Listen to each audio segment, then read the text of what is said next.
His boots crunched dead leaves behind me. I turned just in time to see the smirk. "Thanks for signing over the beach house." Then he shoved me, hard. I fell backward. Branches snapped. The ground vanished. I hit the bottom of the ditch with a thud that knocked the air out of my lungs. And then, silence. No apology, no hesitation, just the sound of him walking away. He thought I was dead, or close enough that it didn't matter. But I survived. Barely. And the second I opened my eyes in that cold ditch, I didn't cry. I smiled. Because the house wasn't his. Not really. 5 years earlier, I married him for love. God, I was stupid. He was charming, sure, smart, funny in a dry, cutting way. But what I loved most was how safe he made me feel. We bought the beach house together on our 2nd anniversary.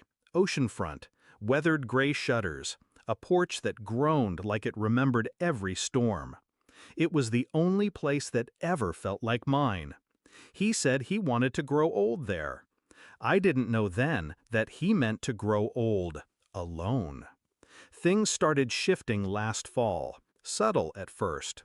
Late nights, password changes, more boys' weekends, less eye contact. He stopped touching me, but started asking about the deed. Then one night I made coffee too late and couldn't sleep. His phone lit up while he was in the shower. Once she signs the transfer, it's ours. After that, we're free. Her name was Michelle. She worked at the bank. He met her while refinancing the house. They'd been planning it for months, to make it look mutual, to make me seem unstable, to get me to sign everything over voluntarily. So I played along, smiled, cried just enough, pretended to believe his lies. He said he wanted to protect our assets, said it was just paperwork. I nodded and signed. What he didn't know was that I'd already filed a second deed, one that transferred ownership back to me through an anonymous holding company, filed under a corporate shell he didn't even know existed, legally airtight, but invisible, at least until the right moment. The night he drove me out to the woods, I knew something was off. Said he wanted to talk. Said we needed closure. He wore cologne, too much of it. And when we pulled off the main road and into a clearing, I knew. But I didn't run, not yet, because I needed him to believe I never saw it coming.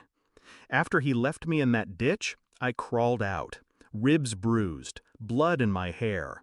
I walked a mile to the ranger station, told them I slipped on a trail. They drove me to the ER. I smiled through the pain. 3 days later, I checked into the beach house, the real owner. While he packed bags for a tropical escape with Michelle, I walked barefoot on my porch. Every creak of the wood reminded me this place was mine again. He showed up 4 days later with a realtor, confident, relaxed, talking numbers and square footage. He didn't notice the lights were already on. He didn't notice the car in the driveway. But when he stepped into the living room, he froze.